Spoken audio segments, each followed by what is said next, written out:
She enters the wrong room, on a cruise, and falls asleep, and when she wakes up, she has a surprise of finding the man who abandoned her in the past.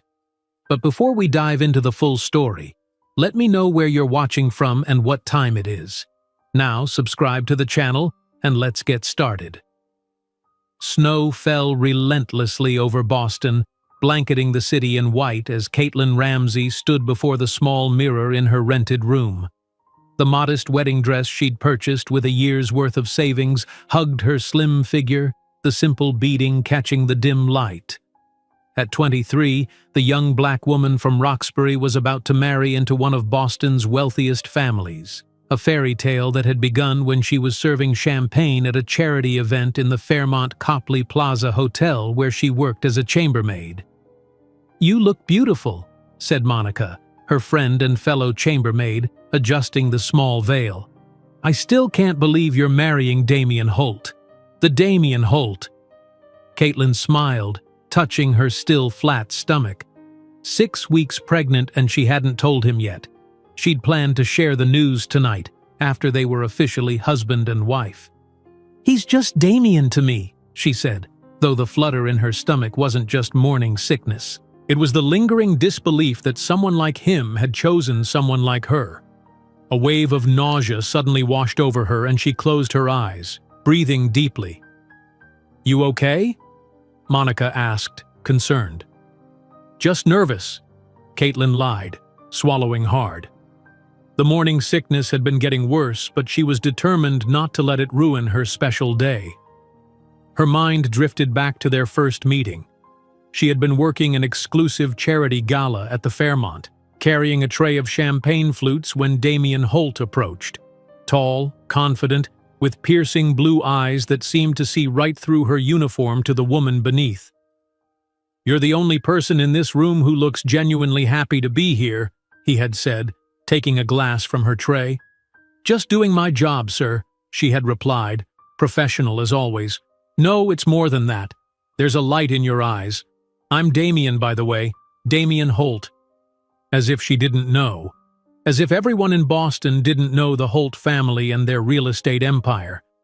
That conversation had led to coffee the next day, then dinner the following week.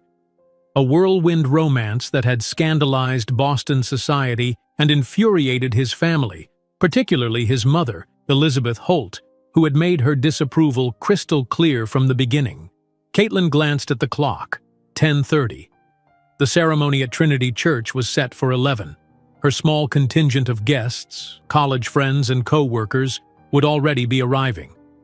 Damien had insisted on the grand venue despite his family's reluctance to attend. "I should go check if the car is here," Monica said, squeezing her hand before slipping out of the room. Alone, Caitlin adjusted her veil once more, heart racing. In just an hour, she would be Mrs. Holt, a thought both thrilling and terrifying. She had deferred her last year at the University of Massachusetts, where she studied tourism on a partial scholarship, to plan the wedding. After today, with Damien's support, she could finish her degree without working 2 jobs. A sharp knock at the door interrupted her thoughts. "The car is here?" she called, gathering her small bouquet of white roses. Instead of Monica, a young man in a courier uniform appeared, holding an envelope. "Delivery for Caitlin Ramsey?" "That's me," she said, confused. It wasn't unusual for last-minute deliveries on wedding days, but something in the courier's uncomfortable expression made her stomach clench. He handed her the envelope and quickly departed. Caitlin's name was handwritten on the front in Damien's distinctive script. Her hands trembled as she opened it. Inside was a folded note and something small and hard. As she unfolded the paper, her engagement ring fell out, landing on the worn carpet with a soft thud.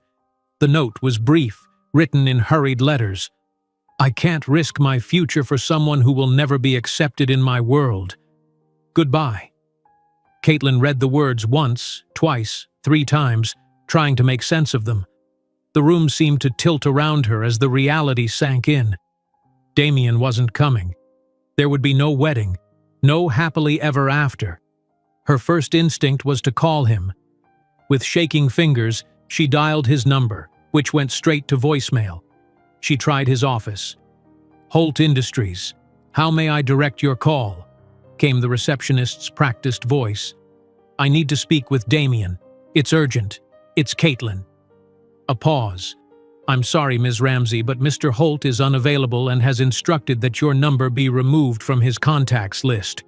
"What? No, there must be some mistake.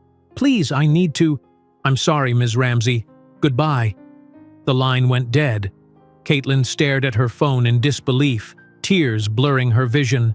This couldn't be happening. Not today. Not when their guests were already seated in the church. Not when she was carrying his child. In a daze, she found herself in a taxi heading to Trinity Church, still in her wedding dress, clutching the cruel note. She had to see for herself, had to confirm that this nightmare was real. The majestic church loomed ahead, its stone facade dusted with snow. Caitlin's small group of guests huddled near the entrance, confusion on their faces. There was no sign of Damien or any of the Holts. "Caitlin!" Her college roommate rushed over. "What's happening?" "No one from his side is here." Wordlessly, Caitlin handed her the note. As her friend read it, gasps and murmurs spread through the small gathering. "That bastard," someone muttered. "I'm so sorry, honey," said another, wrapping an arm around her shoulders. The reality hit her like a physical blow. She had been abandoned at the altar, discarded by the man who had promised to love her forever. The humiliation burned hotter than the heartbreak. "I need to go," she whispered, stumbling back toward the taxi. Somehow she found herself back at the Fairmont, seeking refuge in the employee break room where sympathetic co-workers tried to comfort her. The wedding dress that had made her feel like a princess now felt like a costume, a cruel joke. "Is there someone we can call?" asked her supervisor, concern etched on her face. "Family?" Caitlin shook her head. Her relationship with her own family had become strained when she started dating Damien. They had warned her that a rich white man would only use her, and her defiant response had created a rift that hadn't healed. Hours passed in a blur of tears and numbness. As evening fell, a commotion outside the break room caught her attention. "You can't go in there," someone protested. "I most certainly can," replied a cold, commanding voice that Caitlin recognized immediately. Elizabeth Holt swept into the room, elegant in a tailored gray suit, her silver-streaked hair perfectly styled. The other employees quickly made themselves scarce, leaving Caitlin alone with Damien's mother. "You should be grateful he realized his mistake before making the biggest blunder of his life," Elizabeth said without preamble, her gaze taking in Caitlin's tear-stained face and rumpled wedding dress. "Why are you here?" Caitlin asked, her voice hoarse from crying. "To ensure there are no misunderstandings." Elizabeth placed an envelope on the small table. "They told me you're nothing but an ambitious black girl trying to climb socially through my son. Now he understands that. And you should too."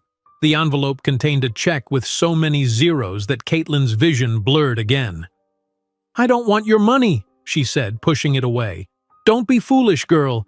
Take it and disappear from my son's life. It's more than generous." As soon as Elizabeth left, Caitlin tore the check into tiny pieces, watching them flutter to the floor like confetti, a mockery of the celebration that should have been. The next morning, still numb with shock, Caitlin was summoned to the hotel manager's office. "I'm afraid we have to let you go, Ms. Ramsey," he said, not meeting her eyes. "We've received concerns about your professional conduct." "What concerns?" she asked, though she already knew the answer. "It's been suggested that staff who pursue hotel guests don't align with the Fairmont standards." Another blow. The Holts were systematically dismantling her life, piece by piece. That afternoon, she received an email from the university housing office. Her subsidized dorm placement had been revoked due to administrative reconsideration. Without her job at the Fairmont, she couldn't afford the regular housing fees, let alone her tuition for the coming semester. In less than 48 hours, Caitlin had lost her fiancé, her job, and her housing. With minimal savings and nowhere to go, She found herself sitting on a park bench in Boston Common as darkness fell, snow settling on her shoulders. Her hand drifted to her still flat stomach, where Damien's child grew, unaware of the chaos surrounding its existence. Sitting on that cold Boston bench, Caitlin couldn't possibly imagine that 15 years later she would be commanding a billion-dollar empire of her own creation, while the man who had discarded her would be begging for a second chance. The raw sting of humiliation burned through Caitlin's numbness as she huddled on the park bench, snowflakes gathering on her shoulders. One day earlier, she had been a bride preparing for her wedding. Now she was effectively homeless, jobless, and carrying a child whose father had cruelly discarded her. The reality of her situation crashed over her in waves, each one threatening to pull her under completely. With stiff fingers, she pulled out her phone and called the only person who might take her in. Her college friend Dina answered on the third ring. "Caitlin, are you okay? I heard what happened." "I need a place to stay," Caitlin said, her voice hollow.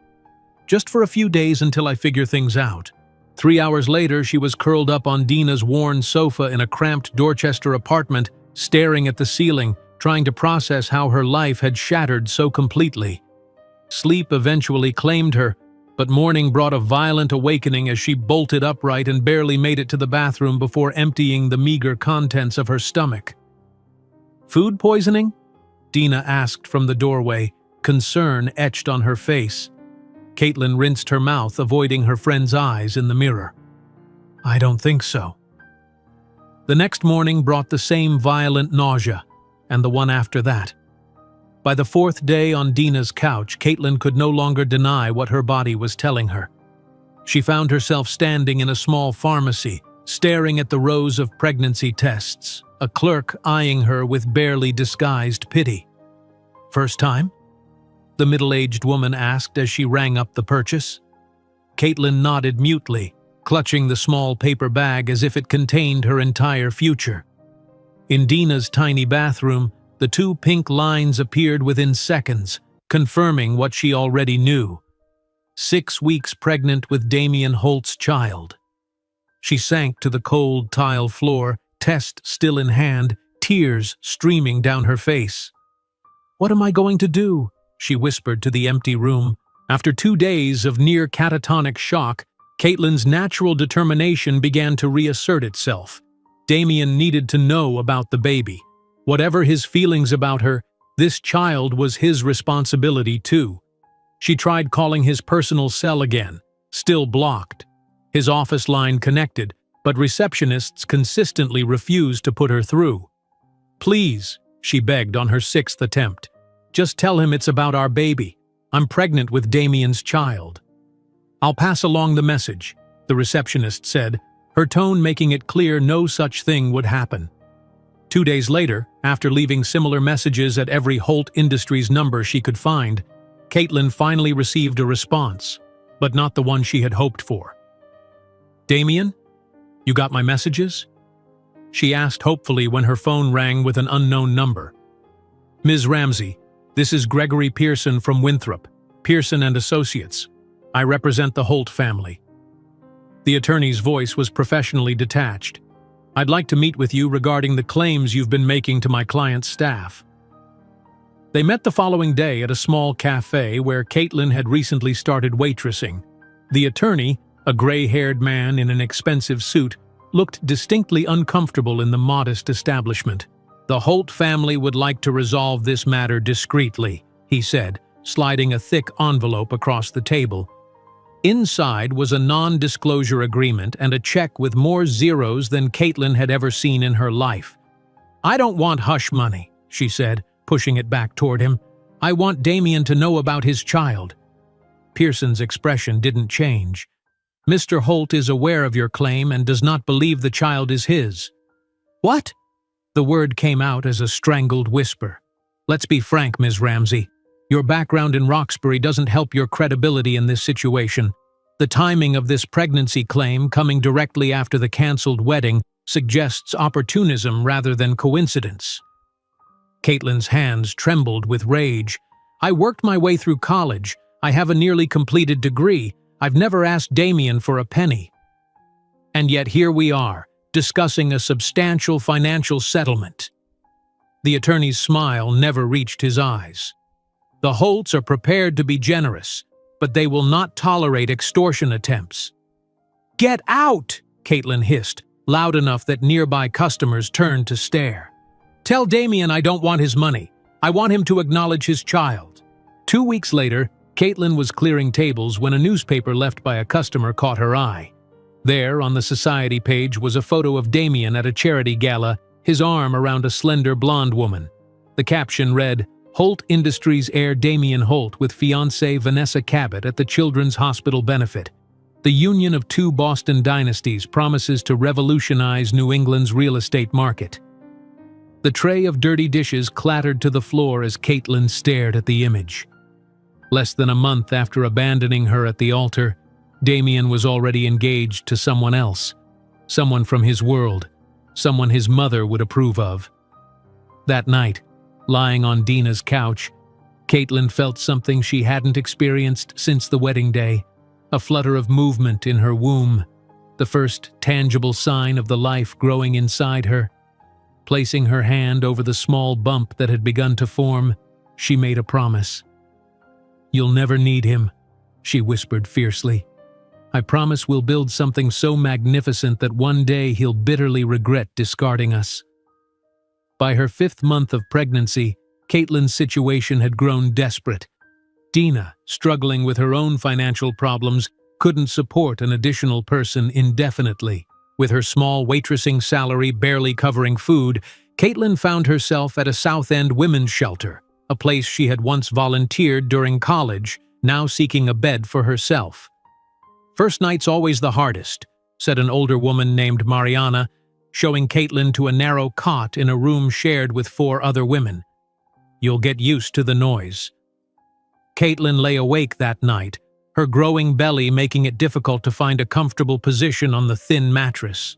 Around her, women snored, cried in their sleep, or tiptoed to the communal bathroom.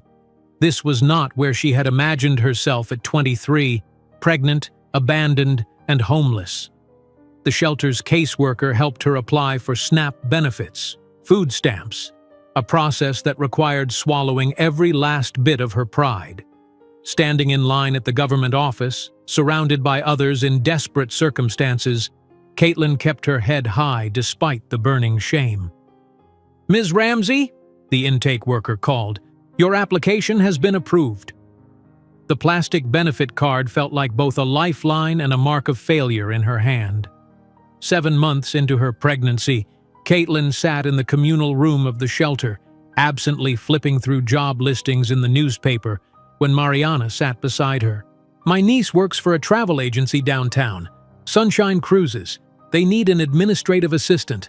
Owner's a Brazilian-American guy named James Santos." Caitlin looked up skeptically. "I'm 7 months pregnant. Nobody's hiring me." "James built his business from nothing after immigrating here. He understands struggle. Just go talk to him." The next day, Caitlin put on her least worn maternity dress and made her way to the small office in downtown Crossing. Sunshine Cruises occupied a modest storefront with bright yellow signage and posters of Caribbean beaches in the windows.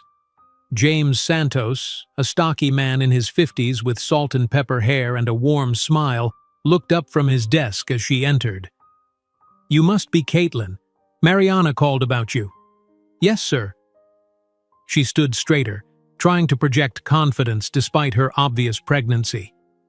"I'm interested in the administrative assistant position."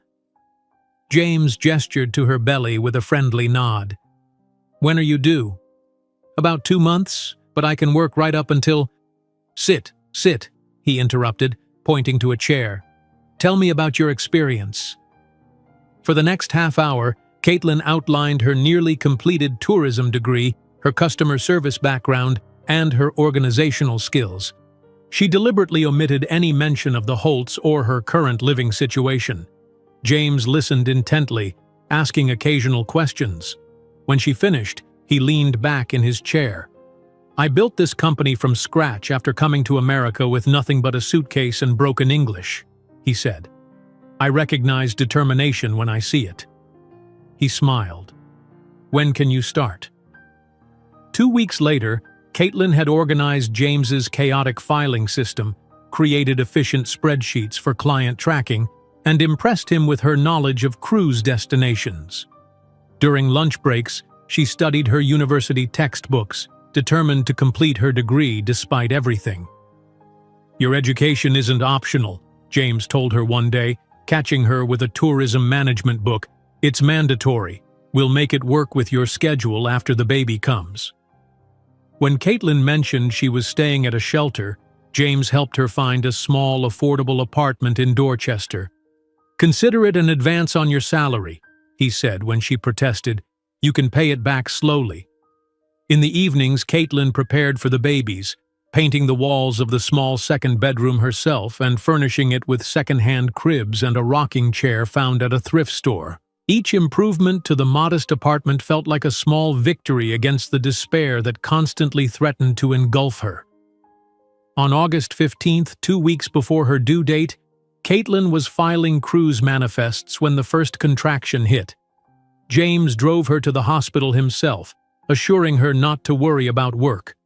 12 hours later, she held her twins for the first time, a boy and a girl with light brown skin and startlingly familiar blue eyes. Damien's eyes. The realization hit her like a physical blow.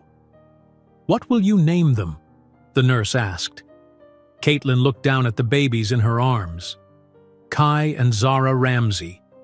That first night in her small apartment with the newborns was a blur of exhaustion, fear, and determination. The twins cried in shifts, ensuring she got no sleep. By dawn, Caitlin was simultaneously feeding Zara while rocking Kai's bassinet with her foot, tears of fatigue streaming down her face. "We're just us three against the world," she whispered to her children as the first light of morning filtered through the thin curtains. The impossible routine quickly established itself, waking at 5, preparing the twins, dropping them at a community daycare, working all day, picking them up, studying at night while they slept, only to begin again a few hours later when their hungry cries pierced the darkness. 9 months after the twins' birth, Caitlin walked across the stage at her university graduation, Kai and Zara balanced on her hip as she accepted her diploma. James Santos stood in the audience, applauding louder than anyone. That night, as she put her babies to bed in their small room, decorated with paper stars and second-hand stuffed animals, Caitlin renewed the promise she'd made months earlier.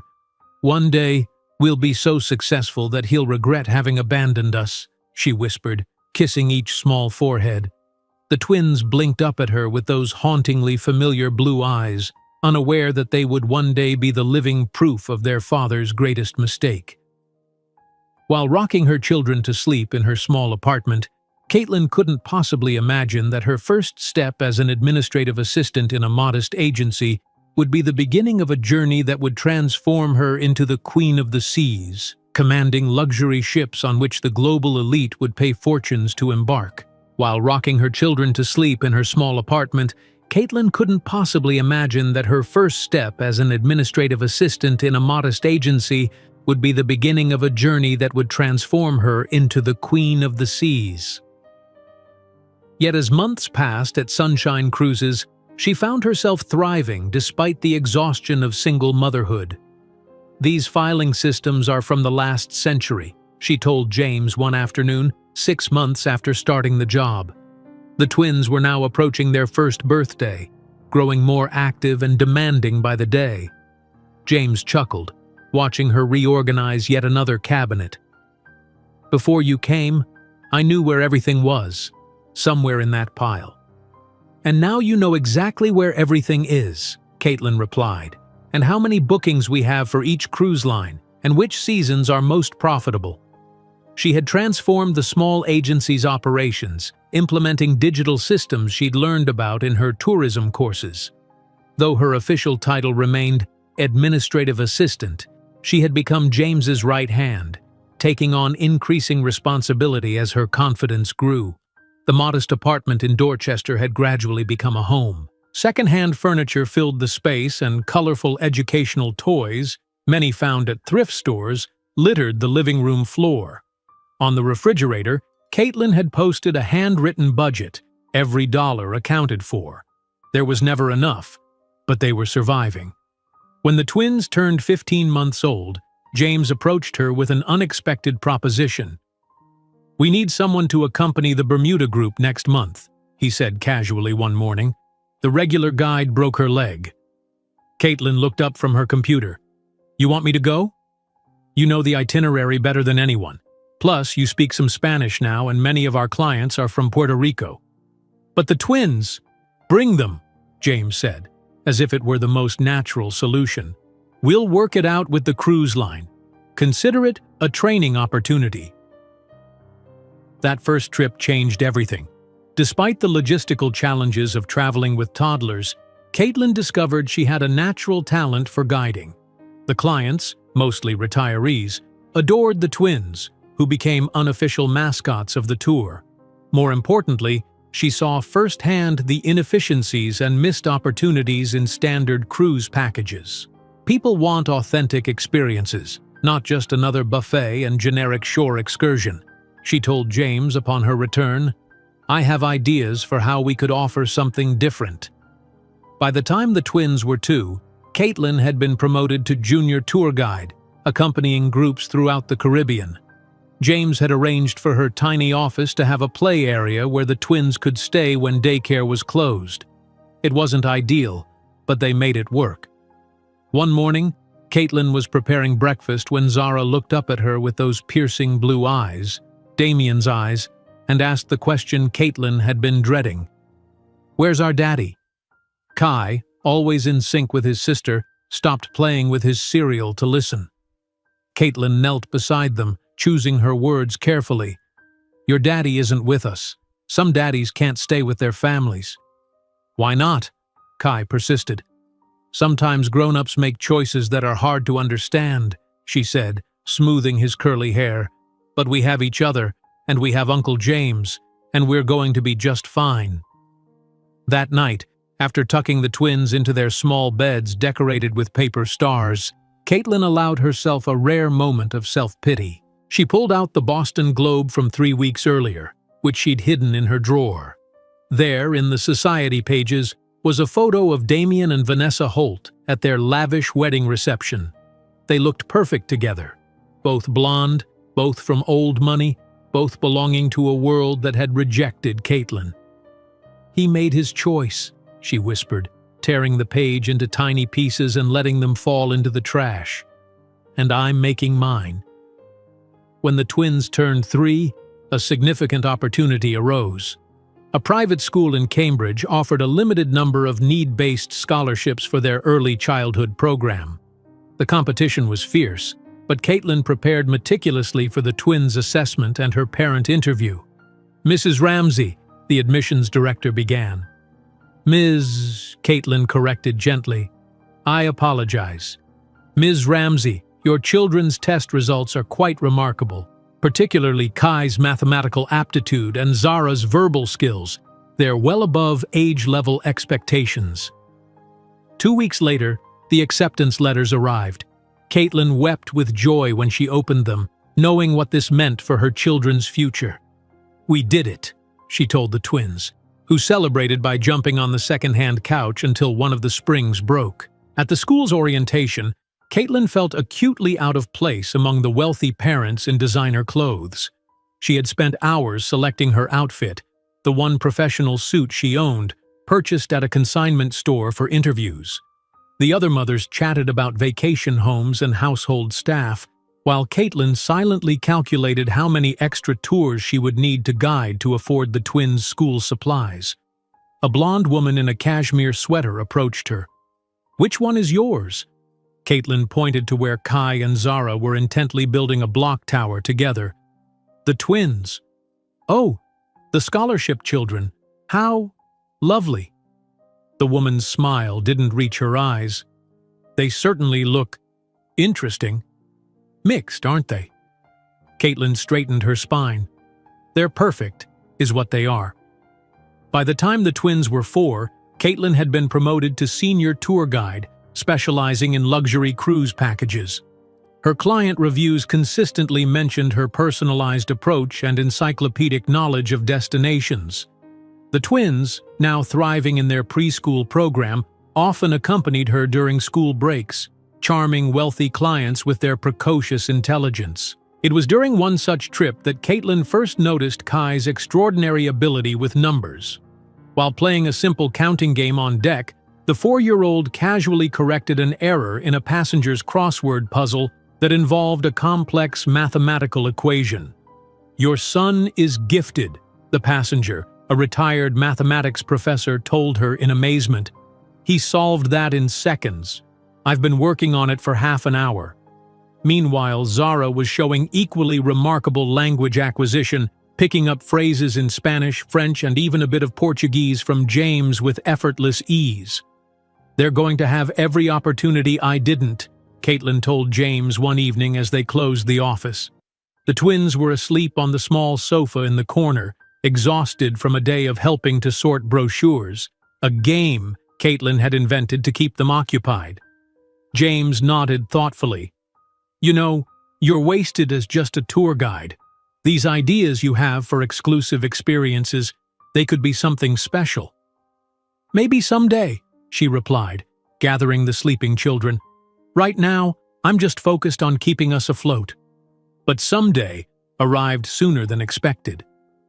The morning of the twins' 5th birthday, Caitlin was preparing their special breakfast when her phone rang. It was James, his voice unusually serious. "Remember that wealthy couple from New York you guided last month? The ones you took to that local restaurant in St. Lucia that wasn't on the official itinerary? The Wilsons? Did they complain?" Caitlin's stomach clenched with worry. "Quite the opposite. Mr. Wilson wants to meet with you. Today. He says it's about a business opportunity." Later that afternoon, while the twins were at a birthday playdate arranged by a sympathetic teacher, Caitlin sat across from Samuel Wilson in an upscale Boston restaurant, feeling completely out of place. "What you offered us wasn't just a tour," Wilson said, stirring his coffee. "It was an experience, authentic, personal, unique. There's a huge market for that level of service among people who can afford it." Caitlin nodded cautiously. "I've always thought standard cruise packages miss opportunities for truly meaningful connections with destinations." "Exactly," Wilson leaned forward. "I'm an angel investor. I find promising ideas and help them grow. And I think you have something special." She blinked, uncertain she'd heard correctly. "Me? I'm prepared to invest $500,000 to launch Ramsey Exclusive Experiences." He slid a folder across the table. "Take this home, review it. I'm talking about making you the CEO of your own company." That night, after the twins' birthday celebration, a small party with homemade cake and carefully wrapped second-hand gifts, Caitlin sat at her tiny kitchen table reviewing Wilson's proposal. Her hands trembled as she calculated risks against potential rewards. On one hand, security, her current salary, the known routine. On the other, possibility, independence, the chance to build something that truly belonged to her and her children. As dawn broke, she looked in on the sleeping twins. Kai's arm was flung protectively over his sister even in sleep. On their bookshelf sat the paper stars she'd made when they were babies, now joined by awards from their preschool, Kai for mathematics, Zara for storytelling. 2 days later, she signed the initial documents for Ramsey Exclusive Experiences, her signature wobbling slightly with the magnitude of the moment. That evening, she toasted with the twins using plastic cups filled with grape juice. "What are we celebrating, Mommy?" Zara asked, giggling as the juice stained her upper lip purple. "The future," Caitlin replied, her heart full of cautious hope. "Our future." While raising her plastic cup in that modest toast with her 3-year-old twins, Caitlin couldn't imagine that within 5 years she would be signing a purchase contract for her first owned cruise ship, initiating a fleet that would revolutionize the concept of luxury tourism. While raising her plastic cup in that modest toast with her 5-year-old twins, Caitlin couldn't imagine that within 5 years she would be signing a purchase contract for her first own cruise ship. Yet 3 years later, at 29, she stood on the deck of the Caribbean Princess, her name tag reading Caitlin Ramsey, Senior Tour Director, Sunshine Cruises, watching her 8-year-old twins charm a group of wealthy retirees. "Ms. Ramsey," called Mrs. Whitmore, a diamond-encrusted woman in her 70s, "your children are absolutely delightful. Kai just explained the ship's navigation system to my husband in terms even he could understand." Caitlin smiled, watching Kai enthusiastically point out features on the bridge to the retired banker. Nearby, Zara was conversing in elementary Spanish with a couple from Madrid, her pronunciation remarkably precise for a child her age. "They make everything more interesting," Caitlin agreed, straightening her professional uniform, a vast improvement from the chambermaid outfit she'd worn at the Fairmont, but still bearing the Sunshine Cruises logo rather than her own name. As the group dispersed for afternoon activities, Mrs. Whitmore lingered, adjusting her designer sunglasses. "Every year it's the same thing. Same ports, same excursions, same generic experiences. Except when you're guiding," she added with a meaningful look. "You somehow make it all feel special." The comment lodged in Caitlin's mind as she shepherded the twins to their cabin for a brief rest before the evening activities. Their small quarters were cramped but efficient, a staff cabin that James had arranged to be exclusively theirs during tours. Toys and books were neatly stacked in corners, evidence of a life lived partially at sea. "Mommy, can we go to that local restaurant again tonight?" Zara asked, referring to a family-owned establishment in St. Thomas that wasn't on any official cruise itinerary. "That's not on the schedule, sweetie," Caitlin replied, tucking them in for short naps. "But last time you took the Goldsteins there and they said it was the best meal of their trip," Kai pointed out. Later that evening, after settling the twins with the cruise line's childcare service, Caitlin made an impulsive decision.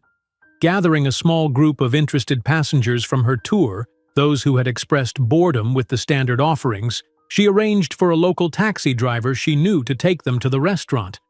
"This isn't technically part of your package," she warned as they climbed into the van, "but I promise it'll be worth it." 3 hours later, the group returned to the ship, buzzing with excitement about their authentic island experience. They had eaten fresh catch prepared in traditional methods, listened to local musicians, and interacted with residents in a way that cruise packages rarely facilitated. "That was the highlight of our entire vacation," declared Mr. Peterson, a retired executive. "Why isn't this on the regular itinerary?" What Caitlin didn't notice was Samuel Wilson, a passenger who had joined the impromptu excursion, watching her thoughtfully throughout the evening. He observed how she interacted with locals in their own language, how she created connections that transcended typical tourist local dynamics, how she transformed a simple dinner into a cultural exchange. Back in her cabin after checking on the sleeping twins, Caitlin pulled out her worn notebook.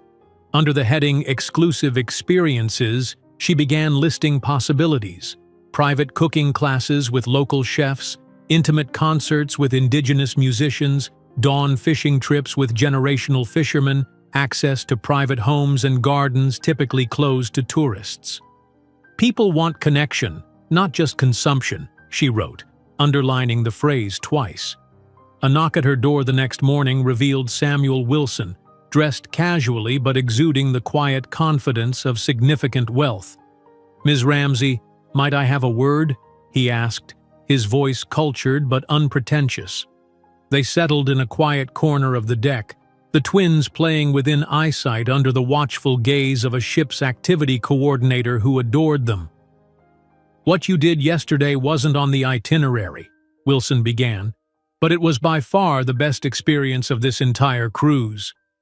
Caitlin tensed slightly, unsure if this was a complaint. "I sometimes supplement the official program when I sense passengers want something more authentic." Wilson smiled. "I'm not here to criticize, quite the opposite." He handed her his business card. "Samuel Wilson, Venture Capital, Horizon Partners." "I don't understand," Caitlin said, studying the embossed card. There's a massive untapped market for what you provided yesterday. Truly exclusive, authentic experiences curated for people who can afford to pay premium prices for something genuine. The ultra-wealthy are increasingly bored with standard luxury. They want something real, but with someone trustworthy navigating the complexities. Caitlin's heart raced as she realized where this conversation was heading. Mr. Wilson, you have vision, Ms. Ramsey. What you lack is capital and connections. I have both. He leaned forward. I believe you could build something remarkable. That evening, Caitlin called James from the ship's satellite phone, her voice trembling with excitement and uncertainty. It sounds too good to be true, James said cautiously after she explained Wilson's interest. That's what I thought, Caitlin admitted. He wants to invest $500,000 to launch something called Ramsey Exclusive Experiences, me as CEO. It's risky, James acknowledged. But Caitlin, you're wasting your talent as just a guide. You've been developing these ideas for years. I have 2 children, James. I can't afford to fail. And if you succeed, what could you give those children then? After hanging up, Caitlin watched the twins sleeping peacefully in their bunks. 8 years old now, they were showing more of Damien in their features every day. Not just the blue eyes, but the shape of Kai's jaw, the curve of Zara's smile. It was both painful and empowering, these constant reminders of the man who had deemed her unworthy of his world. She pulled out photos of the twins, studying their growing faces in the dim cabin light. They deserved every opportunity, every advantage she could provide. But was entrepreneurship too great a risk? The next morning, she found Wilson at breakfast, sitting alone with a newspaper and coffee. I'd like to hear more, she said simply, sliding into the seat across from him. By the time the crews returned to Miami, they had outlined the basics of a partnership. Wilson would provide initial funding and business connections. Caitlin would develop the concept and lead the operation. 2 weeks later, they met formally in his Boston office, the twins at school for the day. $500,000 initial investment, Wilson confirmed, sliding the business plan across his mahogany desk, for 40% equity. Caitlin reviewed the terms carefully. She would control 60% of the company, majority ownership, while gaining the capital to launch properly. Her mind raced with possibilities and fears. I have 2 children to support, she said frankly. If this fails, it won't, Wilson interrupted. But to ease your concerns, we'll structure a guaranteed salary for the first 2 years, regardless of profitability. Enough to cover your current earnings plus a 20% increase. Tears pricked behind her eyes at this unexpected consideration. Why me? She asked finally. There must be dozens of more experienced entrepreneurs seeking funding. Wilson leaned back in his chair. In 20 years of investing, I've learned to recognize the hunger that drives extraordinary success. You have it. It's in your eyes when you speak about these experiences, when you look at your children. He paused. Someone underestimated you badly in the past, didn't they? Caitlin stiffened but didn't reply. Their mistake, Wilson said simply. My opportunity. The documents were signed the following week. That evening, Caitlin celebrated with the twins in their small apartment, which suddenly felt too cramped to contain her expanding dreams. Mommy's starting her own company, she told them over their special dinner of spaghetti, their favorite. Like Uncle James? Kai asked, twirling pasta expertly. Similar, but different. We're going to create special travel experiences for people. Can we help? Zara asked immediately. Caitlin smiled, her heart full. You already do, more than you know. After tucking them in, she sat at her kitchen table with a notepad, sketching logos and itineraries deep into the night. For the first time since that snow-covered morning when Damien's note had shattered her world, Caitlin felt truly, completely in control of her destiny. While sipping celebratory tea from her chipped mug, planning itineraries that would eventually grace the glossy brochures of the world's most exclusive travel company, Caitlin couldn't imagine that within 5 years she would be signing a purchase contract for her first own cruise ship, initiating a fleet that would revolutionize the concept of luxury tourism. While sipping celebratory tea from her chipped mug, Caitlin couldn't have predicted the whirlwind the next 4 years would bring. The modest beginnings of Ramsey Exclusive Experiences unfolded in a rented desk at a downtown Boston co-working space where Caitlin spent her first official day as CEO making cold calls to potential clients. Ramsey Exclusive Experiences, she practiced, her voice gaining confidence with each repetition, where luxury meets authenticity. Those early months tested every ounce of her determination. Days stretched into nights as she developed itineraries, established connections with local providers across the Caribbean, and meticulously crafted marketing materials that would appeal to the ultra-wealthy. Her first glossy brochure, produced on a tight budget but designed to exude exclusivity, featured carefully selected images and the tagline, "Experiences that Transform." 6 months after founding the company, Caitlin led her first official group, 5 millionaires seeking something beyond standard luxury cruises. She had arranged an intimate culinary journey through hidden corners of St. Lucia, featuring private cooking lessons with a renowned local chef whose restaurant had a 2-year waiting list. "This," declared Margot Holloway, the wife of a tech entrepreneur, "is what we've been searching for, not another buffet line with towel animals on the bed." The glowing testimonials from that inaugural trip generated invaluable word of mouth in precisely the circles Caitlin needed to penetrate. By the end of their first year, Ramsey Exclusive Experiences had guided 12 groups, each paying premium prices for bespoke journeys that offered both luxury and cultural immersion. Success, however, came with sacrifices that weighed heavily on Caitlin's heart. Her return from the St. Lucia trip revealed the first of many painful moments that would define her dual role as entrepreneur and mother. "Mommy!" the twins shouted in unison as she entered their apartment after 8 days away. They flung themselves into her arms, nearly knocking her over with the force of their enthusiasm. After they settled into bed that night, Maria, the kind elderly neighbor who watched them during Caitlin's trips, pulled her aside. "Kai took his first swimming strokes while you were gone. He was so proud and kept saying he couldn't wait to show you." The words pierced Caitlin like physical pain. She'd missed a milestone, one of many that would slip past as she built their future. That night, watching her children sleep, she whispered, "It's all for you. Everything is for you." By the time the twins turned 7, Ramsey Exclusive Experiences had established a reputation among the ultra-wealthy as the gold standard for authentic luxury travel. A feature in Condé Nast Traveler, the new sensation in high-end tourism, included a small photo of Caitlin, describing her as the visionary redefining what luxury experiences can be. The article caught the attention of Sofia Martinez, a B-list Hollywood actress known for her travel-focused social media presence. Her booking marked Caitlin's first celebrity client, opening doors to an entirely new market segment. "My followers are obsessed with your Balinese spiritual retreat package," Sophia gushed during her consultation.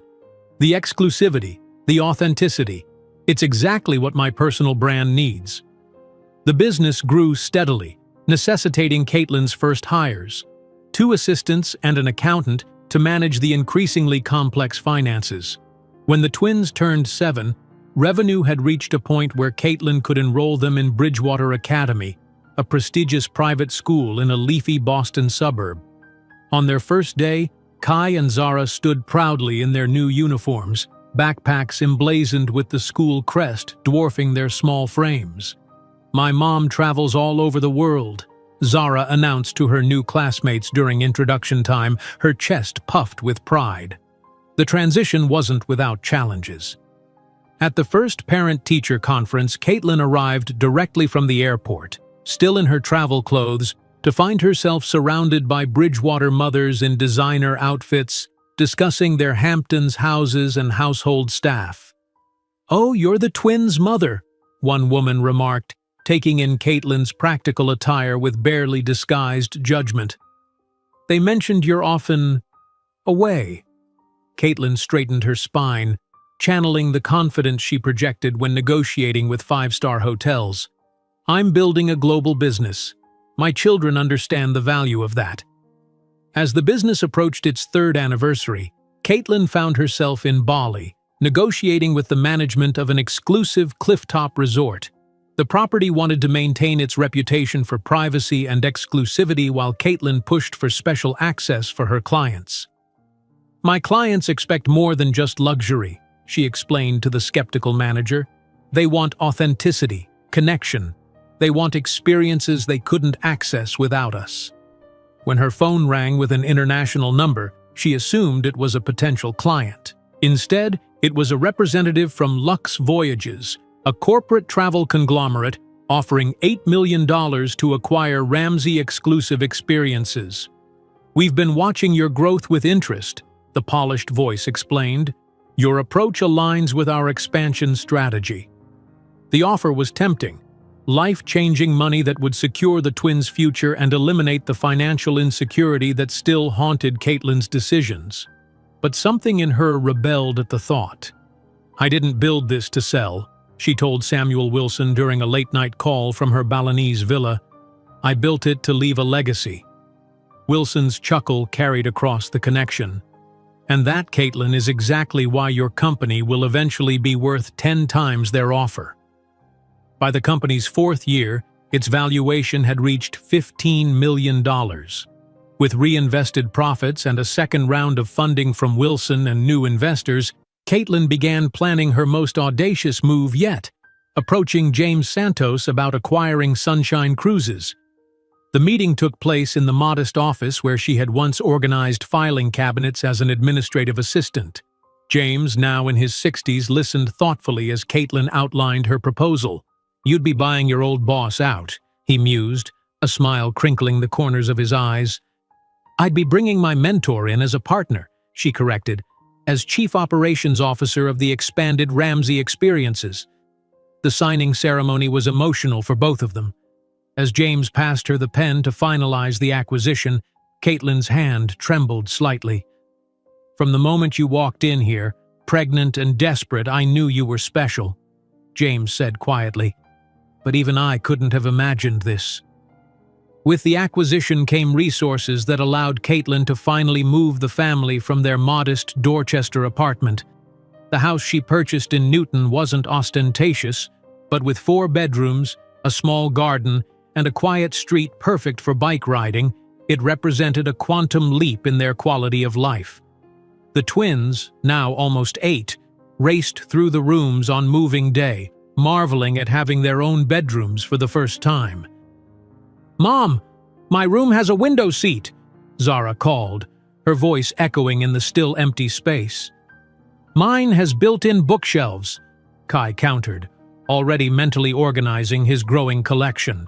That evening, after the moving trucks had departed and a pizza dinner had been enjoyed on the floor of their unfurnished dining room, Caitlin unpacked a box labeled "Personal."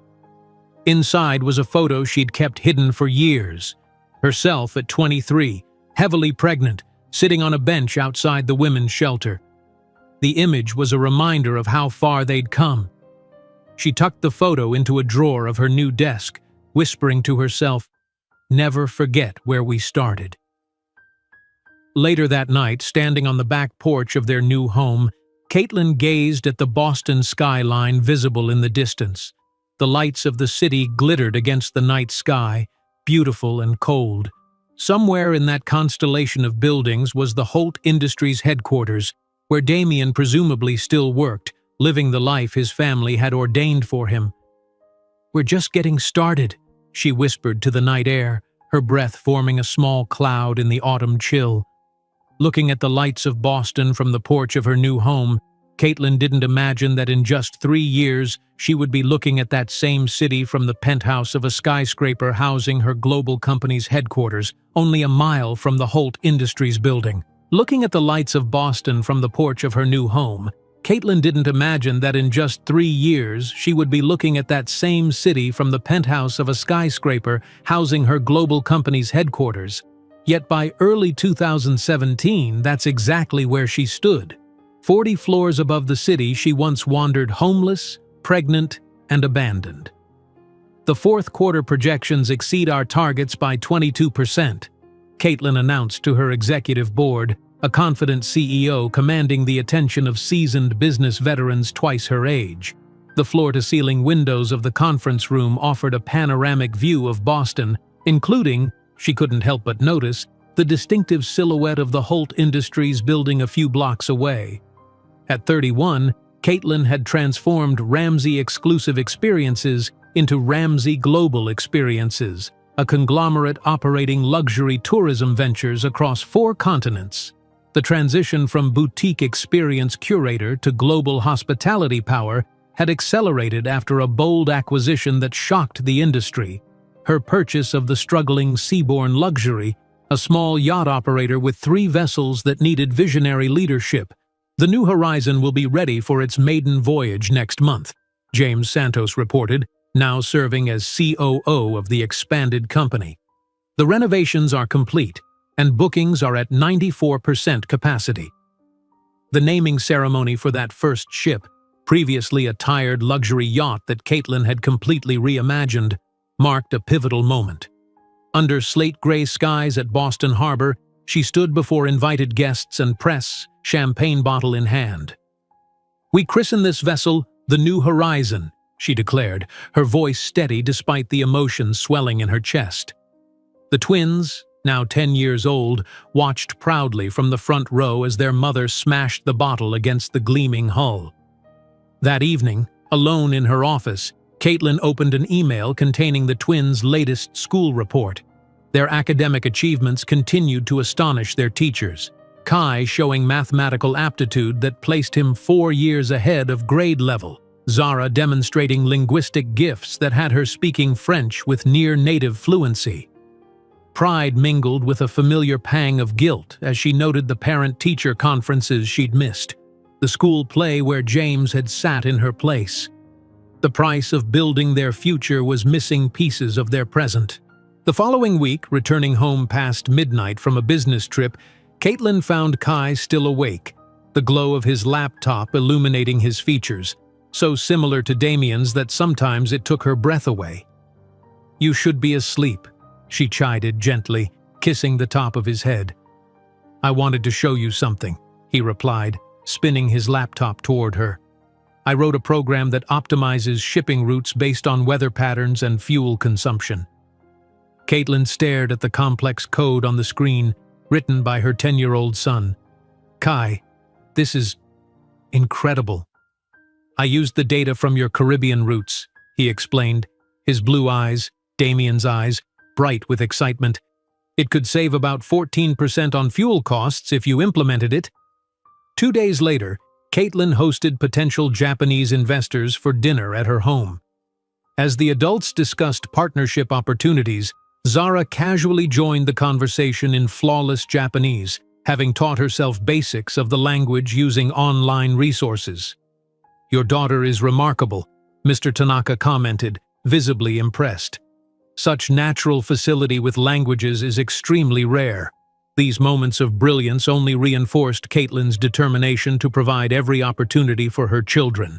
Opportunities that would have been their birthright had Damien not discarded them all like unwanted baggage. By mid-2018, Ramsey Global Experiences had expanded to 50 employees occupying 3 floors of their Boston headquarters. The inauguration of the company's permanent home drew regional business press, including a profile in the Boston section of Forbes. From chambermaid to CEO, the extraordinary journey of Caitlin Ramsey. The journalist, a perceptive woman in her 40s, asked the question Caitlin had successfully dodged for years. "Your twins are 10 now. Their father isn't in the picture?" Caitlin maintained her practiced smile. "I'm both mother and father to my children. They want for nothing." That evening, scanning business news before bed, a headline caught her eye. "Holt Cabot marriage ends in high-profile divorce." The accompanying article detailed the messy separation of Damien Holt from Vanessa Cabot after 7 years of marriage, with rumors of infidelity and disputes over considerable assets. Caitlin felt a complicated surge of emotions, not satisfaction exactly, but a certain vindicating justice in knowing that the perfect match his family had engineered had failed spectacularly. She closed the browser, refusing to give him even a minute more of her attention. As her wealth grew, her personal net worth now estimated at over $60 million, Caitlin established the New Horizons Foundation, dedicated to supporting single mothers pursuing education and entrepreneurship. The foundation's launch event, held at the Boston Public Library, featured 5 women who had received its inaugural grants. For these mothers to succeed, they shouldn't have to choose between their dreams and their children, Caitlin stated in her opening speech. Our mission is to ensure they never have to make that impossible choice. After the ceremony, she visited the South End Women's Shelter where she had once stayed while pregnant with the twins. Now renovated with funds from her foundation, the facility offered private family rooms, career counseling, and childcare services. "You've changed my life," whispered Maria Delgado, the foundation's first scholarship recipient, tears streaming down her face as she introduced Caitlin to her 4-year-old son. "He's going to grow up watching his mother graduate college because of you." The following spring brought new challenges as Caitlin presented an ambitious expansion plan to her board and investors. The predominantly male group questioned her strategy to acquire a small luxury airline service. "This represents a 30% increase in operational complexity," objected Ronald Harrington, a veteran investor.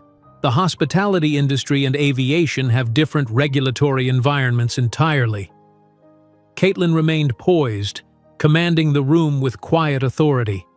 "Gentlemen, controlling the entire guest journey from departure to return is the logical next step in our vertical integration. The numbers speak for themselves." She gestured to the projection showing projected 5-year returns. "Any other questions?" The plan was approved unanimously. When the twins turned 11, they were invited to join the prestigious Young Innovators program at MIT, a weekend enrichment course for exceptionally gifted children.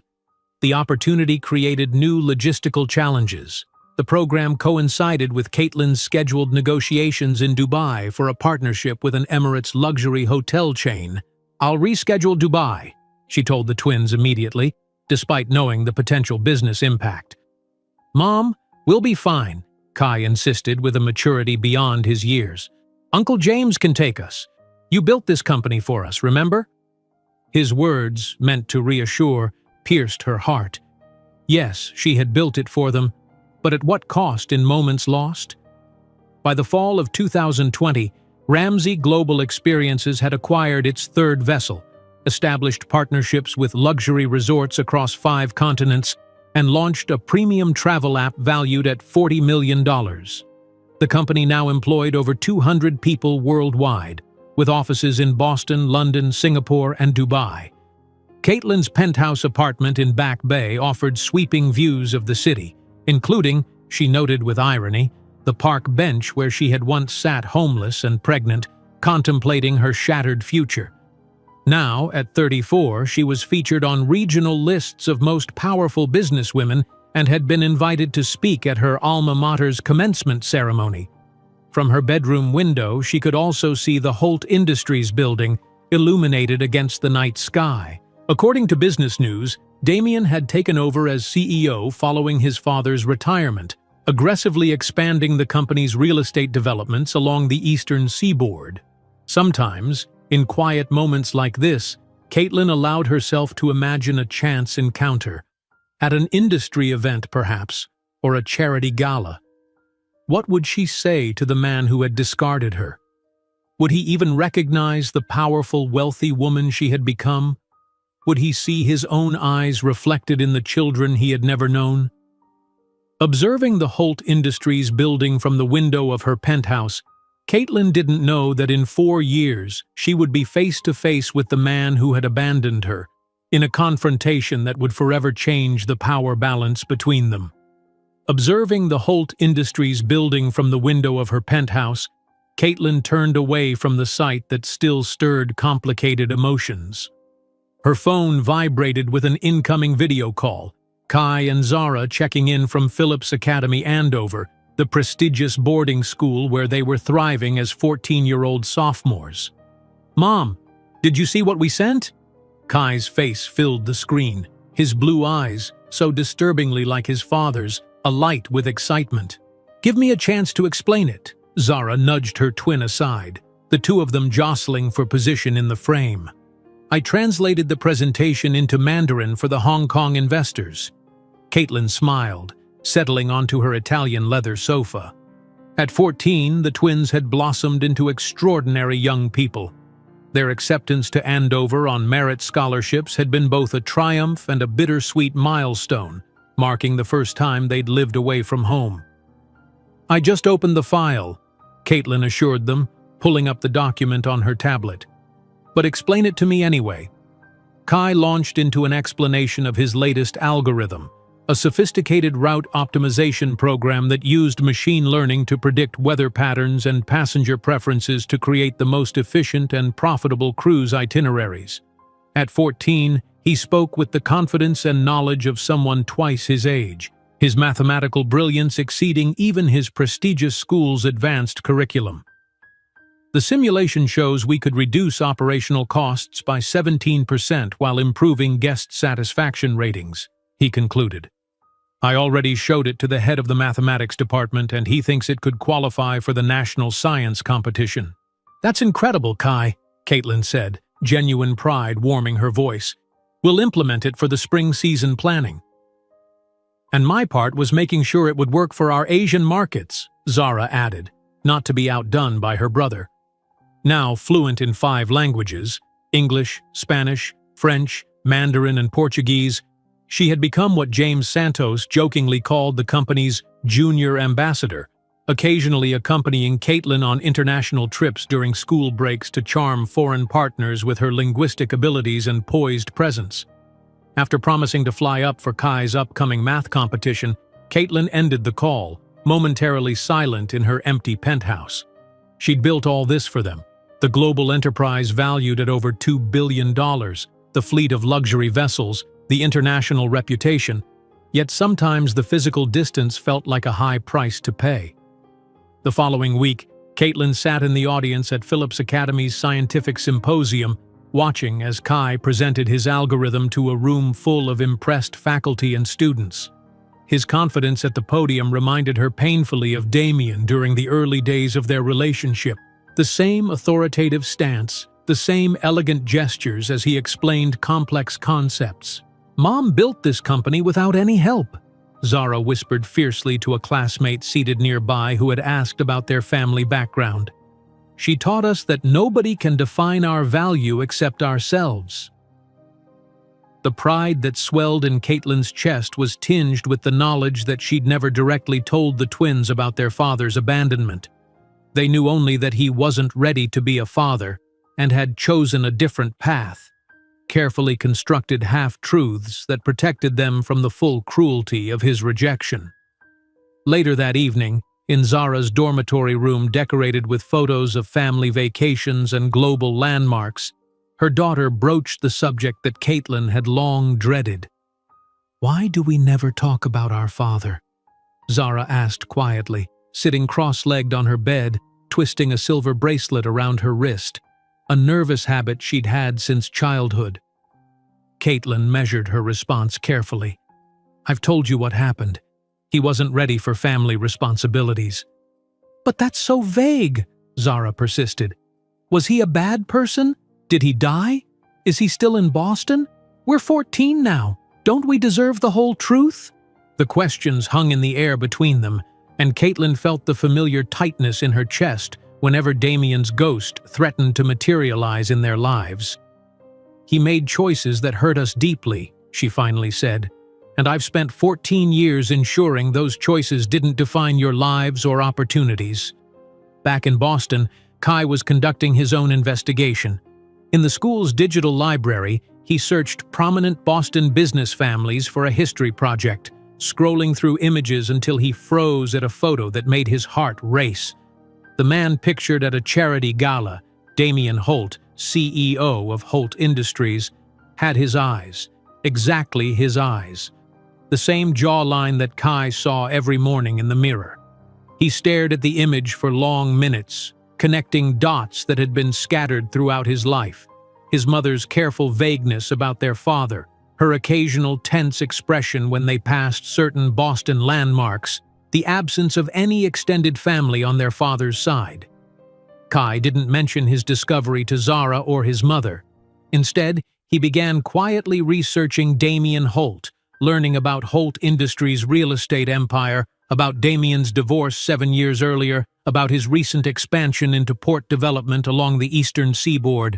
Meanwhile, preparations for the launch of Ramsey Global Experience's newest and most ambitious vessel, the Infinity Experience, consumed Caitlin's days and nights.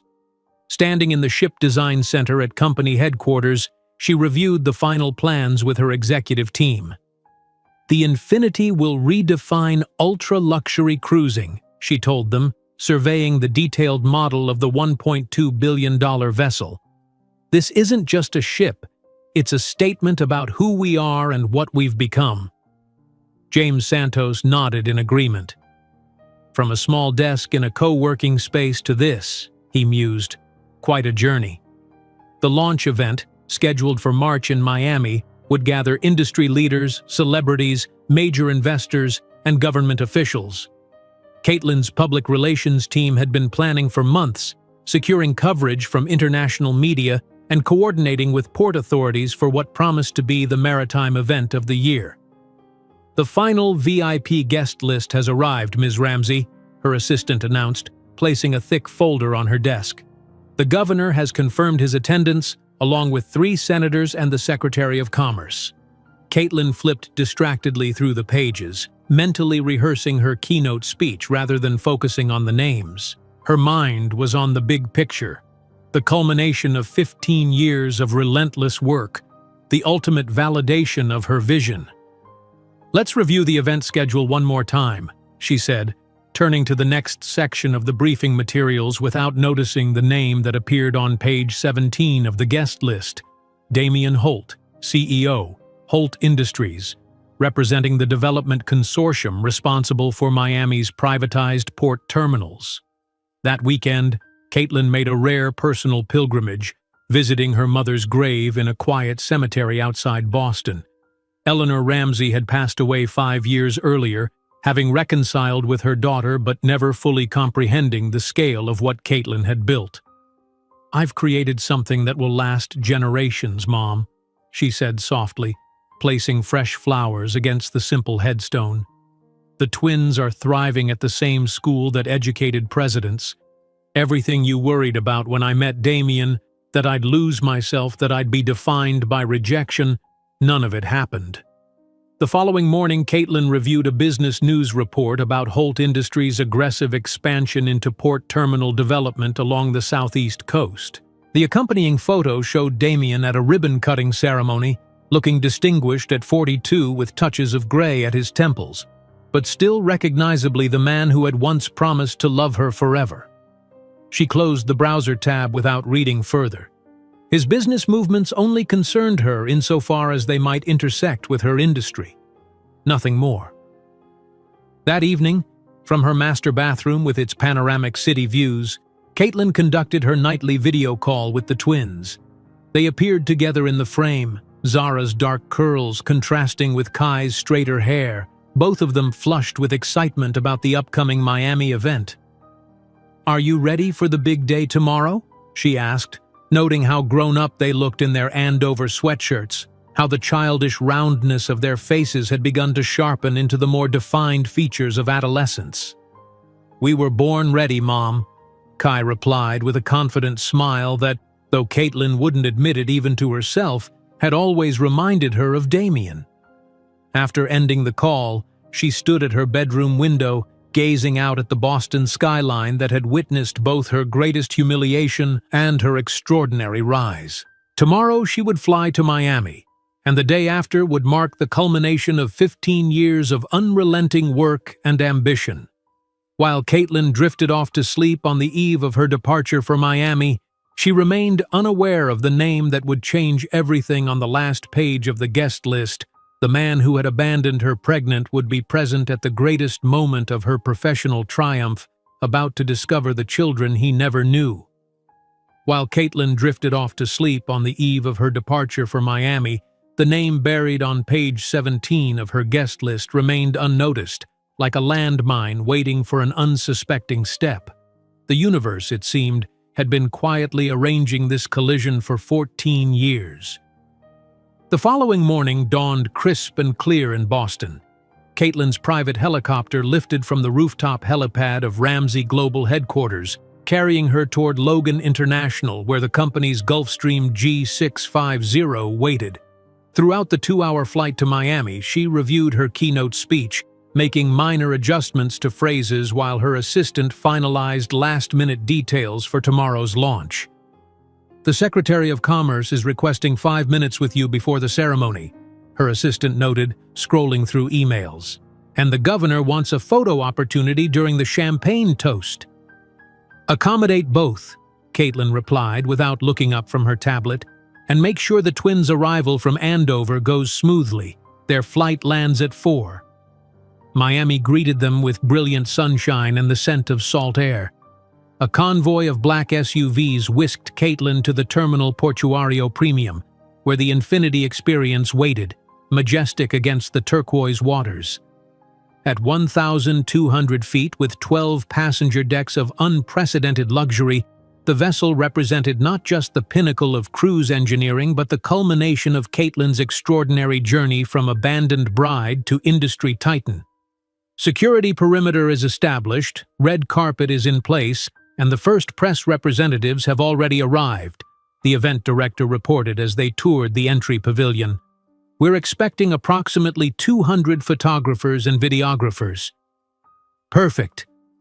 Caitlin nodded, mentally rehearsing her entrance.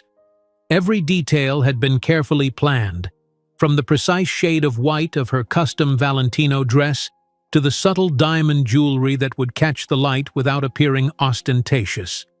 By 9 o'clock the next morning, the terminal buzzed with activity. Celebrities, business leaders, and politicians mingled in the VIP reception area, while security managed the growing press contingent. Kai and Zara, impeccable in matching navy blue suits personally selected by Caitlin's stylist, waited with James in a private room adjacent to the arrival area. "Remember," Caitlin instructed them during a final check, adjusting Zara's collar, "walk 3 steps behind me, smile naturally for photos, but no interviews without my presence." The twins nodded in synchrony.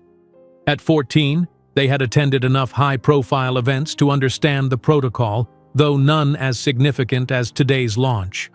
At precisely 10 o'clock, the first of 3 limousines in Caitlin's motorcade glided to a stop at the beginning of the red carpet.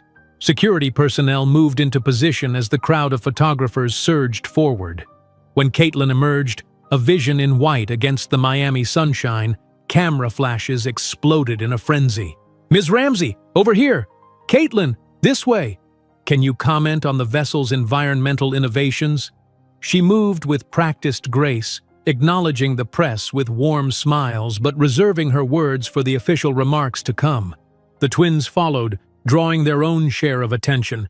Their striking resemblance to their mother, combined with those distinctive blue eyes, made them natural subjects for the society photographers. From an elevated platform, the master of ceremonies announced with theatrical flair, "Ladies and gentlemen, the woman who revolutionized the concept of maritime luxury. The CEO whose vision transformed a small travel agency into a global conglomerate valued at nearly $3 billion, Caitlin Ramsey." Applause thundered across the terminal as Caitlin ascended the steps to the stage. Below her, the assembled crowd represented the pinnacle of American wealth and influence: tech billionaires, entertainment moguls, political power brokers, and industry leaders. With the magnificent Infinity Experience as her backdrop, she approached the microphone, commanding the moment with quiet authority. "Distinguished guests, valued partners, members of the press," she began, her voice strong and clear.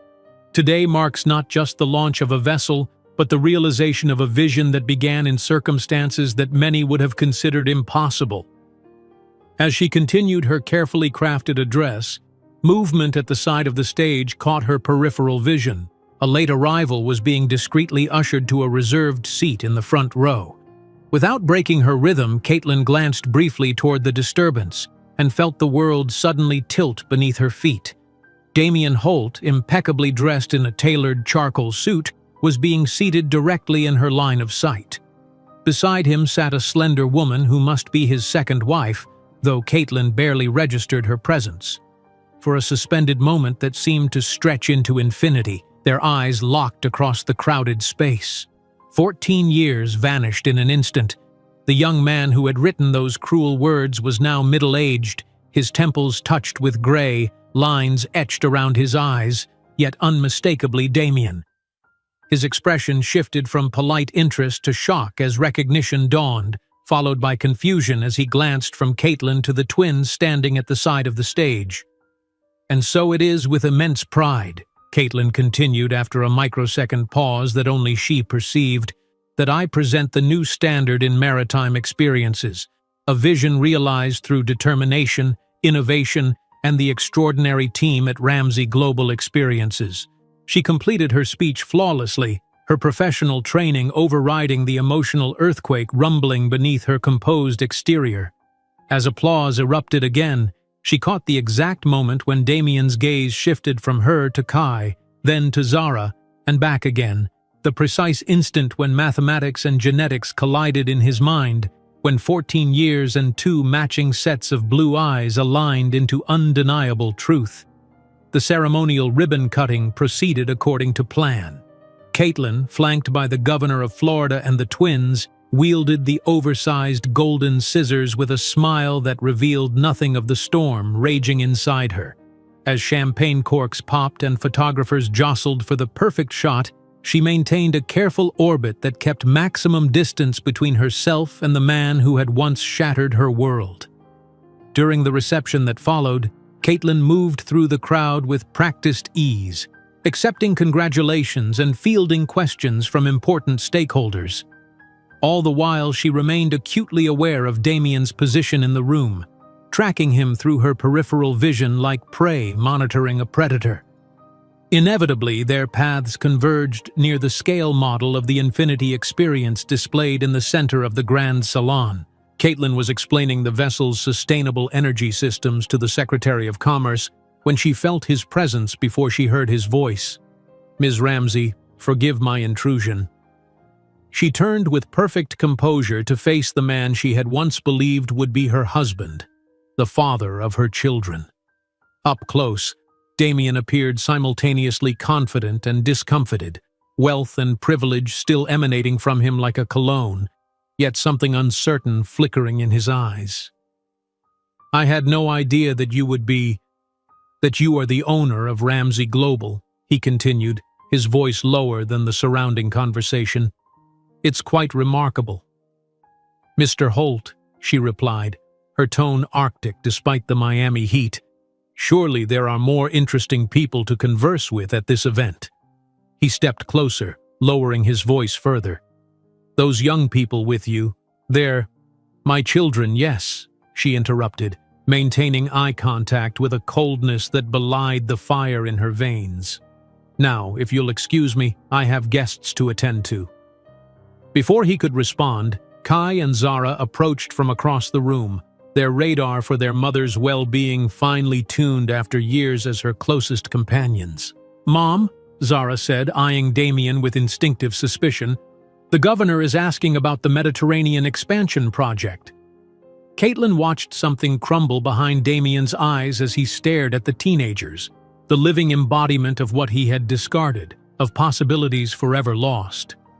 "Kai, Zara," she said with mechanical formality, "this is Mr. Holt of Holt Industries.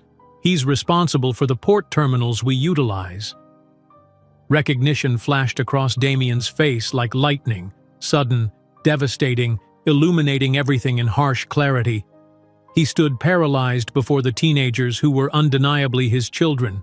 The same eyes, the same determined chin, the same regal posture. Kai especially was like looking into a mirror of his past. How old are you?" Damien asked, his voice barely audible above the reception's ambient noise. 14, Kai answered directly, his analytical mind immediately sensing something strange in the interaction. Do you know our mother from before? The tension shattered with the announcement that the exclusive VIP tour of the Infinity Experience would commence in 5 minutes. Caitlin seized the opportunity to guide the twins away, leaving Damien visibly shaken in their wake. For the next 2 hours, as she led important guests through the vessel's luxurious amenities, Caitlin remained hyper-aware of Damien's presence at the periphery of each group, watching her and the twins with an expression of growing torment.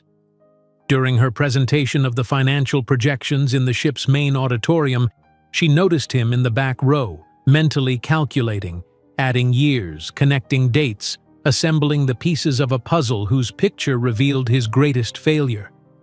While guiding important guests through the luxurious vessel, Caitlin felt Damien's gaze following every movement of her and the twins, knowing that the confrontation she had avoided for 14 years was now not only inevitable but imminent, and would happen before the cameras of America's social and business elite. While guiding important guests through the luxurious vessel, Caitlin felt Damien's gaze following every movement of her and the twins. The weight of his stare grew heavier as the afternoon progressed, a presence as tangible as the polished teak beneath her feet. By the time the final event, a sunset cocktail reception on the private upper deck, began, the confrontation she had avoided for 14 years seemed as inevitable as the tide. Caitlin positioned herself strategically near the ship's railing, glass of champagne barely touched in her hand, keeping Kai and Zara engaged with important investors across the deck. The Miami sunset painted the sky in dramatic oranges and pinks, a beautiful backdrop for what she knew would be an ugly scene. She sensed Damien's approach before she saw him, a shift in the air, a prickling awareness that had never quite disappeared despite the years and distance. When she turned, he stood closer than propriety allowed, his face flushed with what might have been emotion or alcohol, probably both. "We need to talk." His voice carried a slight slur that confirmed her suspicion about the alcohol. "Now." Caitlin glanced pointedly at the space between them, then stepped back. "This isn't the moment nor the place, Mr. Holt. They're my children." The words tumbled out with raw intensity, loud enough that a nearby couple glanced their way. "Why did you never tell me about them?" "I did tell you." Caitlin kept her voice low but firm, years of boardroom confrontations having perfected her ability to convey controlled fury. "I called your office when I discovered the pregnancy. Your number blocked me. Your lawyer suggested I was lying and trying to extort you." Damien shook his head, confusion warring with anger on his face. "I never knew about any calls. Elizabeth, my mother controlled everything back then, but I would have—" "What?" Caitlin cut him off, her composure slipping for the first time. "You would have what, Damien? Stayed out of obligation? Let's not rewrite history." She leaned closer, her voice dropping to a glacial whisper. "You made your choice perfectly clear with your note. Someone who will never be accepted in my world. Remember writing those words?" Damien paled, the cruel phrases from 14 years ago returning to haunt him in his own handwriting. Around them, several guests had discreetly pulled out their smartphones, sensing the tension and capturing what appeared to be an intense conversation between the famous CEO and an unidentified man. "I was young, stupid, pressured by my family," he said, desperation edging into his voice. "If I had known about the twins—" "What?" Caitlin's laugh held no humor. "You would have done the right thing? Been a father?" She gestured broadly at the magnificent vessel around them. "Look around you, Damien.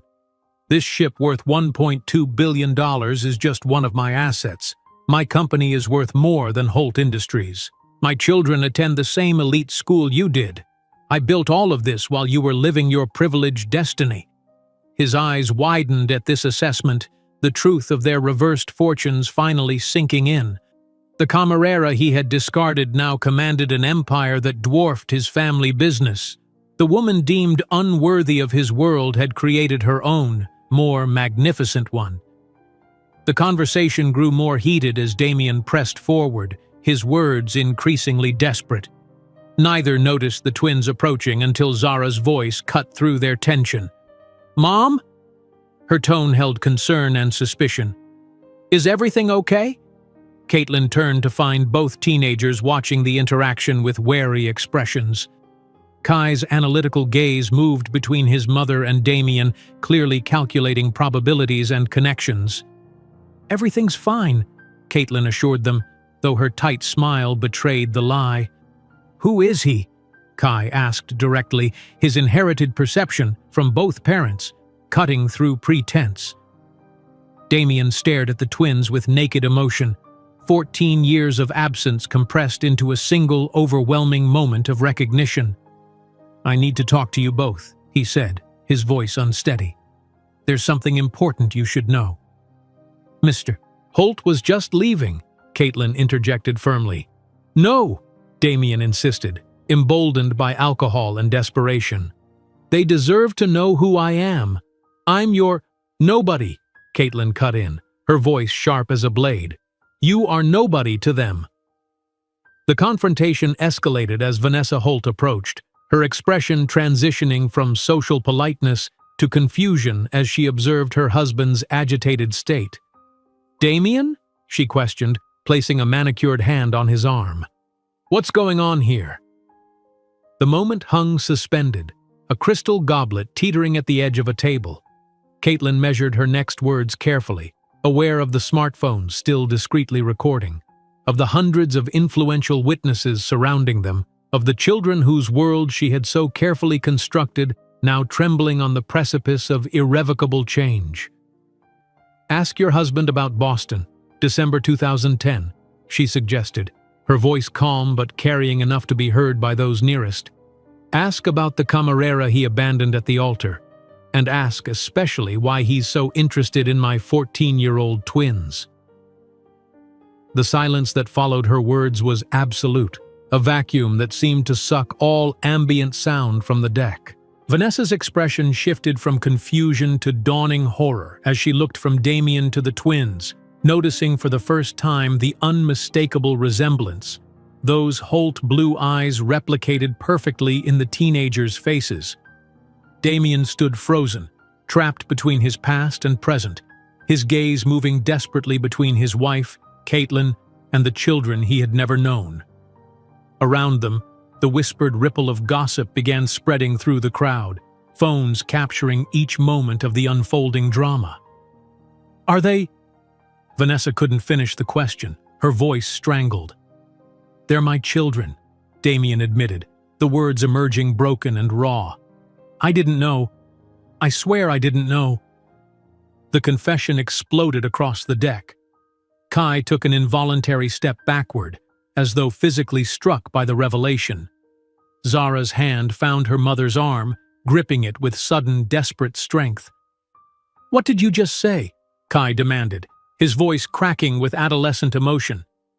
Caitlin moved protectively toward her children, but the damage was done. 14 years of carefully constructed narrative crumbled in an instant, leaving the raw truth exposed like a nerve. "This man," she announced, loud enough to be heard by the stunned onlookers, "is Damien Holt, who abandoned me on our wedding day when I was 6 weeks pregnant. The man who, through his family, made me lose my job and housing. The man who never, in 14 years, sought to know if I and the baby he suspected I carried were alive or dead."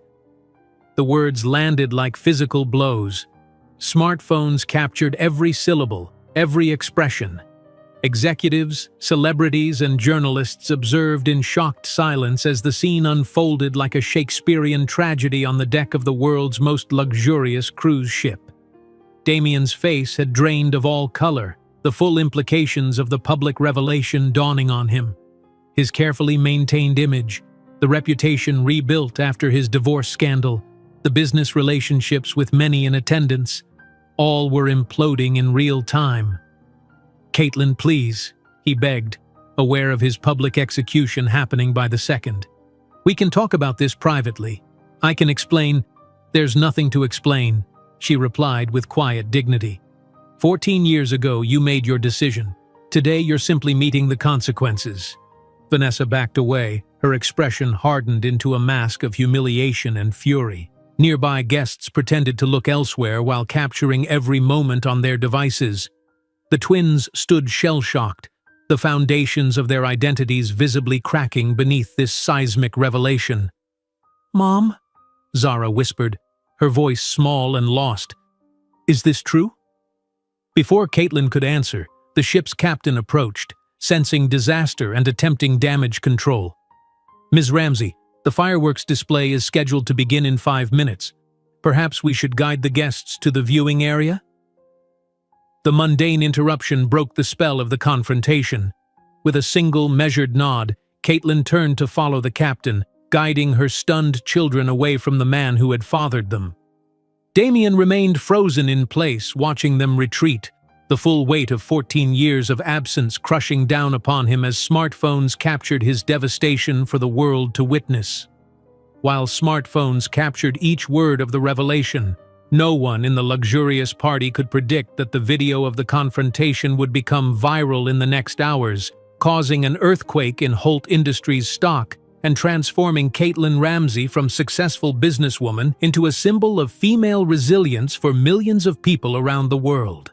While smartphones captured each word of the revelation, the aftermath unfolded with the swift brutality of the digital age.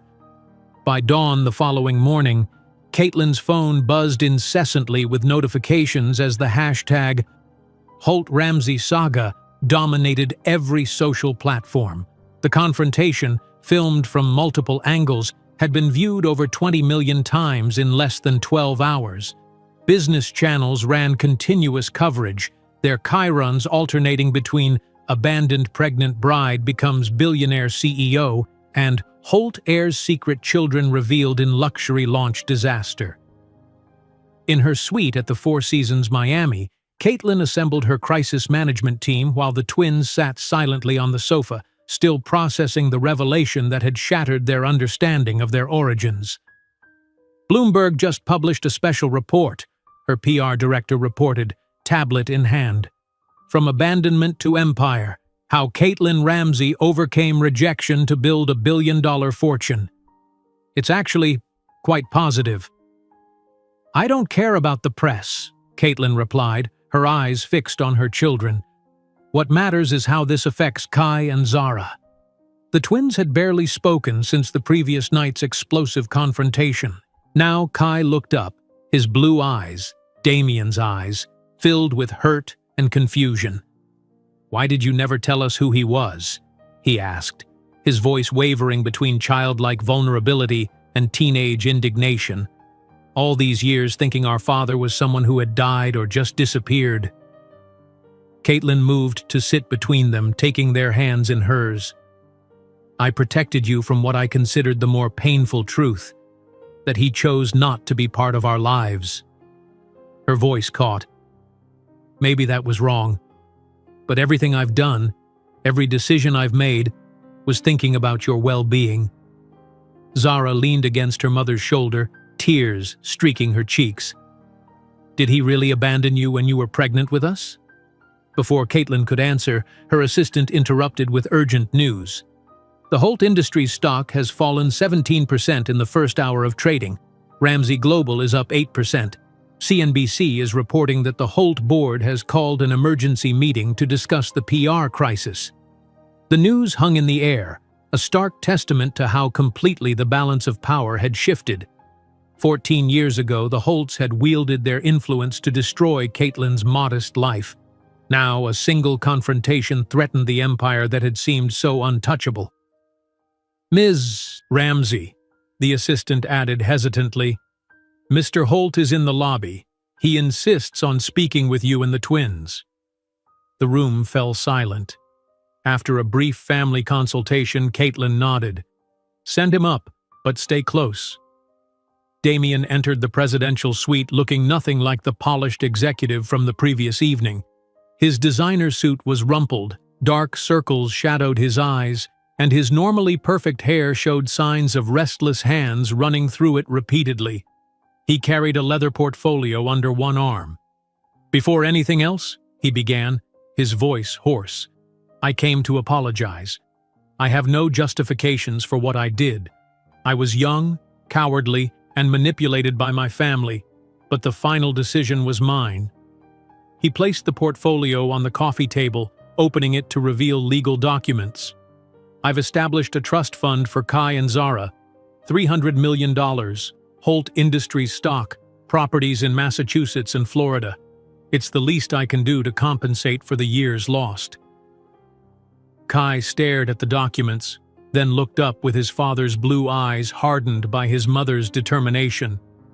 "We don't need your money," he said coldly. "Our mother gave us everything we needed, including what can't be bought," Zara added, her chin lifting in a gesture reminiscent of Caitlin. "Character, determination, example." Damien seemed to age a decade as he absorbed their rejection. He sank into a chair, his shoulders slumping. "You have every right to hate me, but I'd like to know you, somehow be part of your lives." "Why?" Caitlin's question cut through the room. "To ease your guilt? To improve your image? Your company's stock is plummeting. Your second marriage is probably in ruins after the scandal, and now you want the comfort of a family you abandoned?" Before Damien could respond, breaking news alerts chimed simultaneously on multiple devices. Elizabeth Holt, now 75, had given an exclusive interview defending her son and attacking Caitlin, calling her an opportunist who deliberately got pregnant to capture the Holt fortune. The reactions online were immediate and devastating for the Holts. Anonymous sources began leaking old photos of Caitlin sleeping in shelters while pregnant, testimonials from people who had known her during that time, and documents proving her attempts to contact Damien. "History repeats itself," Caitlin observed bitterly. "The Holt dynasty once again trying to destroy me with lies." "My mother doesn't speak for me," Damien said, visibly distressed. "I'll make a public statement taking full responsibility and contradicting her claims." Over the following days, the family drama played out on an international stage. Damien, against his lawyer's advice, gave a candid interview to CNN, admitting his mistakes, praising Caitlin's extraordinary journey, and expressing hope of someday knowing his children. Vanessa announced their separation. The Holt Industries board voted for Damien's temporary leave of absence as CEO. 2 weeks after the incident, Caitlin received an invitation to dinner at Damien's childhood home in Beacon Hill. After consulting with the twins, who expressed cautious curiosity about their biological father, she accepted. The dinner was tense but civil. Elizabeth Holt was notably absent, traveling indefinitely in Europe, according to Damien. In the rooms that once represented everything denied to her, Caitlin observed family photos, trophies, and mementos of a privileged life. "I've lost everything that really matters," Damien confessed over coffee. "The company my father built is on the verge of collapse after the scandal. My second marriage ended as disastrously as the first. And worst of all, I lost the chance to see my children grow up." "You didn't lose something you never valued," Caitlin replied without rancor, simply stating a fact. "But Kai and Zara deserve to know their complete story, including you, if they wish." In the weeks that followed, a careful arrangement was established. The twins agreed to fortnightly meetings with Damien, always on their terms and initially in Caitlin's presence. The trust fund was restructured as a charitable foundation administered by the teenagers to support single mothers in vulnerable situations. The twins' own suggestion. 6 months after the Miami incident, on the eve of launching another vessel in the Ramsey fleet, Caitlin contemplated the ocean horizon from her presidential suite. A notification on her phone showed Ramsey Global Experiences stock hitting a new record, pushing her personal fortune closer to $1 billion. Another notification appeared, a message from Damien with a photo of him and the twins at a Red Sox game, all three smiling tentatively. "Thank you for allowing these moments," the message read. Caitlin didn't respond immediately. Instead, she opened her photo gallery and scrolled to an image kept for 15 years. Herself, pregnant and alone, sleeping in a Boston shelter, The journey from that desperate woman to the billionaire CEO seemed almost mythological. Finally, she typed, "They are extraordinary not because they're your children or my children. They're extraordinary because they are themselves, forged by both absence and presence." On the lower deck of the ship, Kai and Zara proudly explored the newest addition to the fleet they would someday inherit.